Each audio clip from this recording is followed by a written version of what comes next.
Los Andes, la cadena montañosa más larga del planeta, se extienden por más de 7.000 kilómetros a lo largo de todo el borde occidental de Sudamérica, atravesando 7 países. Aquí se alzan volcanes que rozan los 7.000 metros, desiertos de sal, selvas que trepan hasta los 4.000 metros y un altiplano tan alto que el aire mismo parece distinto. Pero detrás de esas cifras hay algo mucho más difícil de fotografiar. Aquí hay momias que durmieron 600 años en la cara de un acantilado. Aquí hay una piedra tallada tan grande que nadie sabe explicar del todo para qué se hizo. Aquí, una montaña estuvo pintada de 7 colores durante siglos sin que nadie la viera, oculta bajo el hielo. Y aquí, en el corazón de una selva impenetrable, un astronauta que caminó sobre la luna bajó a buscar una biblioteca de oro que quizás nunca existió. Casi todos ellos comparten un mismo patrón.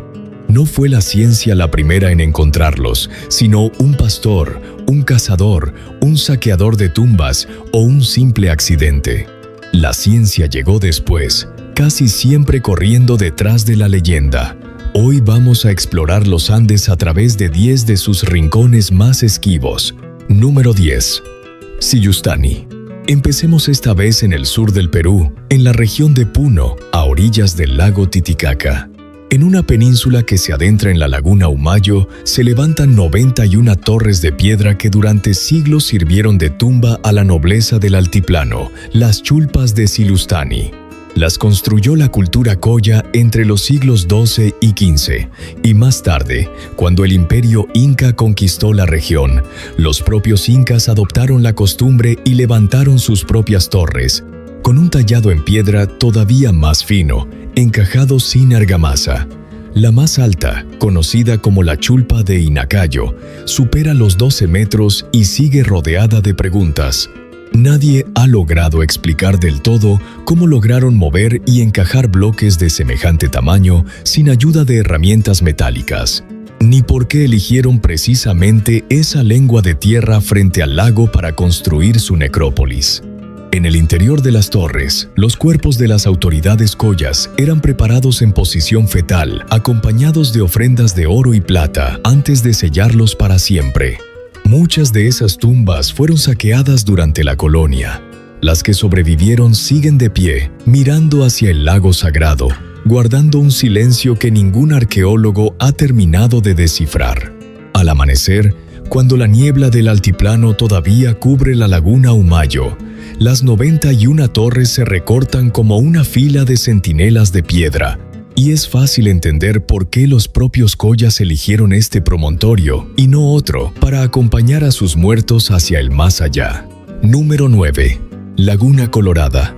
Bajemos ahora hacia el sur, cruzando la frontera hasta Bolivia, al altiplano más extremo del país. Cerca del límite con Chile, m de altura se extiende la Laguna Colorada, una lámina de agua de un rojo intenso que parece imposible en medio de un desierto de piedra volcánica.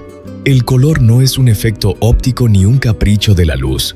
Proviene de algas microscópicas cargadas de pigmentos carotenoides, las mismas sustancias que dan color a una zanahoria, que prosperan gracias a la altísima salinidad del agua y a la radiación solar extrema de la zona.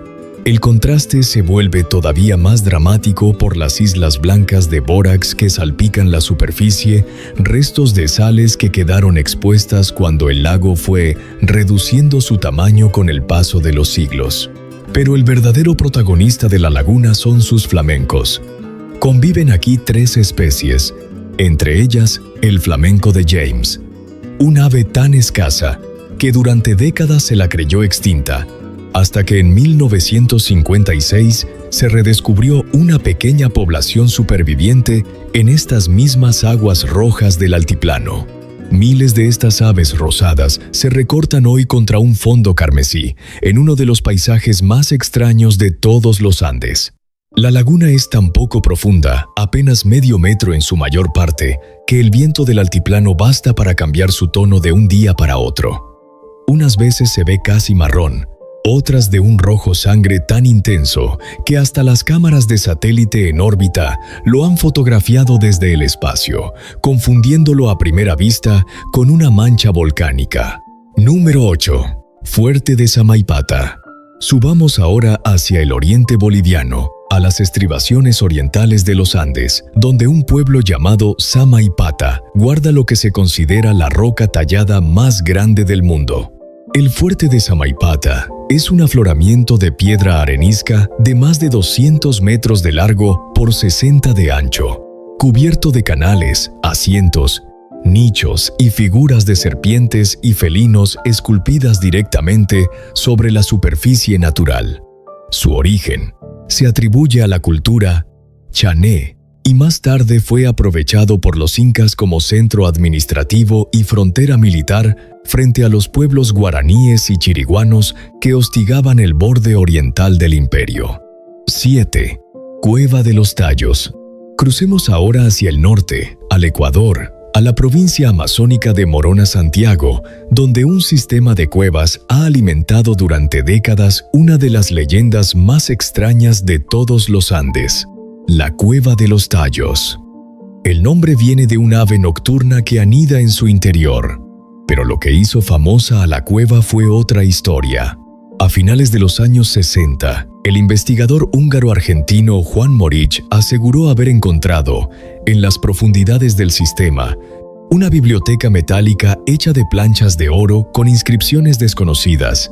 El escritor suizo Erich von Däniken popularizó el relato en su libro El oro de los dioses, conectándolo con teorías sobre visitantes extraterrestres. La historia despertó tanto interés que en 1976 se organizó una expedición internacional financiada por los gobiernos de Ecuador y Reino Unido, con más de 100 participantes, entre ellos un nombre que nadie esperaba encontrar bajo tierra: Neil Armstrong, el primer hombre en pisar la Luna, que aceptó ser presidente honorario de la misión. La expedición documentó la inmensidad del sistema de cuevas, pero nunca confirmó la existencia de la supuesta biblioteca de oro. El misterio, lejos de cerrarse, se volvió aún más grande. Nunca se resolvió del todo qué se encontró realmente allí abajo, ni por qué ciertos informes de esa expedición se mantuvieron después en reserva durante años.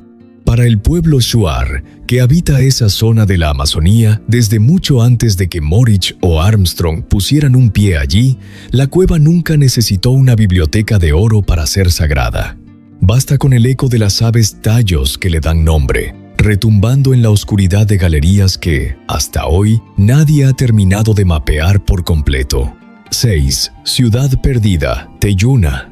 Sigamos subiendo hacia el norte, a Colombia, a la Sierra Nevada de Santa Marta. En su interior, envuelta por la selva más densa, se esconde Teyuna, más conocida como la Ciudad Perdida.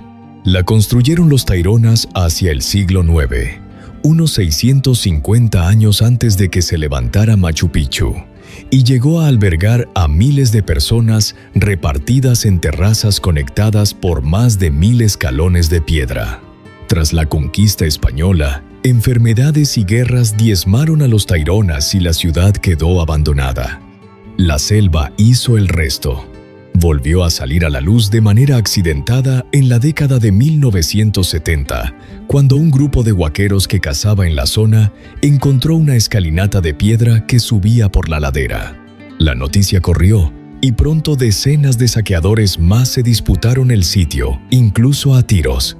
Hoy, quien quiera llegar hasta Teyuna debe subir esos mismos escalones de piedra tras 4 o 5 días de caminata por la selva de la Sierra Nevada, cruzando ríos y campamentos, en uno de los pocos yacimientos arqueológicos de América donde todavía no existe ninguna vía de acceso motorizada.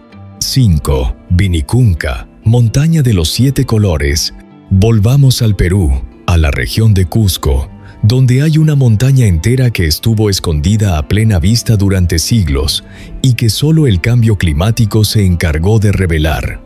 Se llama Vinicunca, la montaña de los 7 colores. Hasta hace poco más de una década, sus laderas permanecían cubiertas casi todo el año por una gruesa capa de nieve y hielo. El calentamiento global fue derritiendo esa cubierta poco a poco y hacia 2015 dejó al descubierto unas franjas de rojo, verde, lila y amarillo que parecen pintadas a mano. En realidad son sedimentos marinos, lacustres y fluviales depositados durante millones de años, teñidos por minerales como el hierro, el cobre y el azufre. Para las comunidades quechuas de Pitumarca y Cusipata, la montaña sigue siendo un apú, un espíritu protector, y muchos visitantes todavía dejan pequeñas ofrendas de hojas de coca antes de subir, en un gesto que combina turismo de masas con una reverencia que es mucho más antigua que cualquier fotografía en redes sociales. 4. Huacrapucara. Sin salir de Cusco, en lo alto de un cañón se levanta una fortaleza con una forma que no se parece a ninguna otra. Huacrapucara, la fortaleza de los cuernos. El nombre describe exactamente lo que se ve al llegar. Dos grandes formaciones rocosas que se elevan como astas sobre el borde del cañón del río Apurímac. El sitio fue levantado primero por los Cuanchis, un pueblo preincaico, y luego ampliado por los incas bajo el gobierno de Huayna Cápac. Según la tradición oral recogida por los cronistas, aquí se refugió el curaca rebelde Tito Cosñipa después de enfrentarse al ejército inca. Resistió durante semanas hasta que la falta de agua lo obligó a rendirse. 3. Marcahuasi. Subamos ahora hacia el centro del Perú, a apenas unas horas de Lima, donde una meseta a casi 4 ha generado más controversia que casi cualquier otro sitio de los Andes. Se llama Marcahuasi y su fama nació en 1952, cuando el investigador limeño Daniel Russo subió hasta allí siguiendo una fotografía que le habían mostrado. Al llegar a la cima se topó con una roca de 25 metros de altura que, mirada desde cierto ángulo, revela un rostro humano perfecto. La bautizó como el monumento a la humanidad. Russo pasó buena parte de los siguientes años acampando en la meseta, catalogando cientos de formaciones rocosas que, según él, no eran obra del viento y la lluvia, sino esculturas de una civilización perdida a la que llamó cultura Masma. La comunidad científica nunca aceptó esa teoría y la convirtió más bien en un caso de arqueología alternativa que terminó incluso en programas como Ancient Aliens. Pero entre los pobladores de San Pedro de Casta circulan otras historias. Se habla de 22 centros de energía repartidos por la meseta, de una leyenda sobre 2 brujos rivales, cuyos ejércitos quedaron convertidos en piedra tras una batalla, y de curaciones inexplicables atribuidas al lugar. Roca o escultura, casualidad geológica o algo más, Marcahuasi sigue sin una respuesta que convenza a todos. Lo cierto es que caminar entre esas formaciones al atardecer, cuando las sombras alargan cada silueta y el viento del altiplano sopla sin obstáculos, resulta perturbador incluso para el visitante más escéptico. Durante unos minutos, cada roca parece efectivamente un rostro que observa. 2. Sarcófagos de Carajía. Sigamos hacia el norte del Perú, hasta el departamento de Amazonas, donde otro secreto chachapoya vigila desde las alturas, los sarcófagos de Carajía. Son estatuas humanas de hasta 2,5 metros, con rostros alargados y cráneos trofeos sobre la cabeza, encajadas una junto a otra en una grieta abierta a más de 200 metros sobre el fondo de la quebrada de Aizpachaca. Los lugareños los llaman Purumachus, hombres antiguos.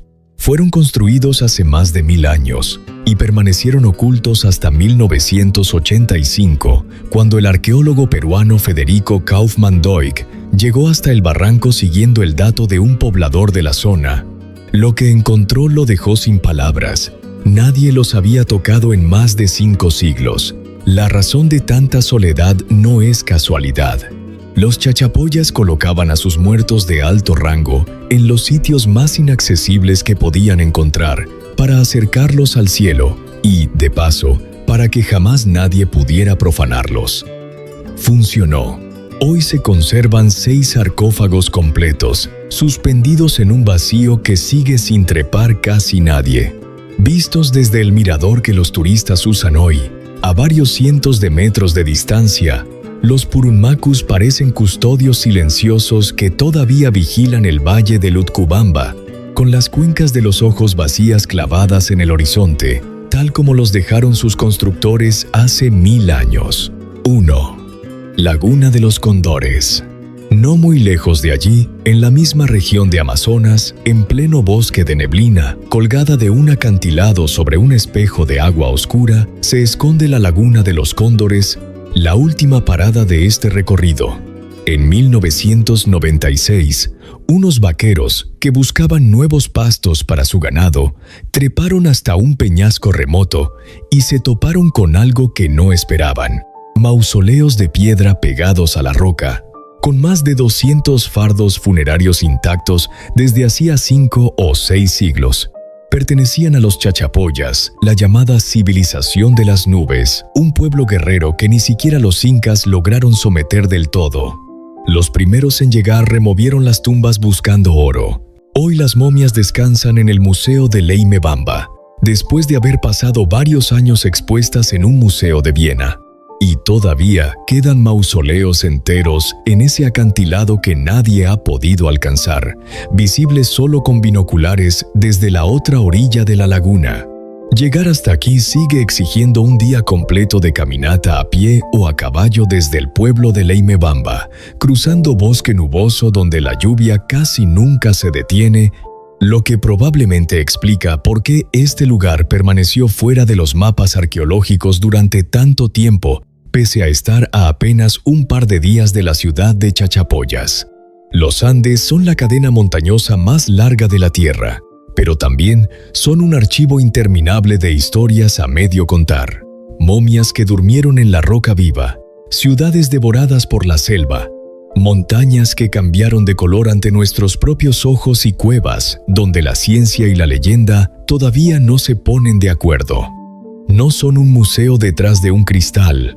Son montañas que siguen entregando sus secretos de a uno por vez. Gracias por ver el video. Que tengan un excelente día.